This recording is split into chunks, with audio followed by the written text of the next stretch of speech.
Does your upper back hurt? Try this out. All you need is your bed.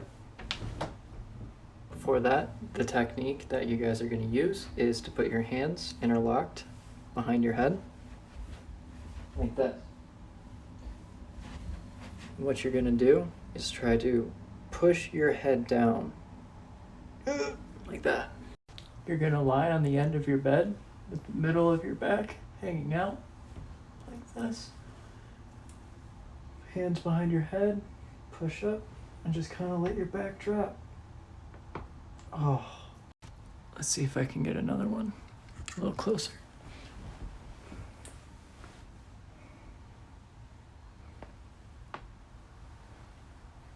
Ooh.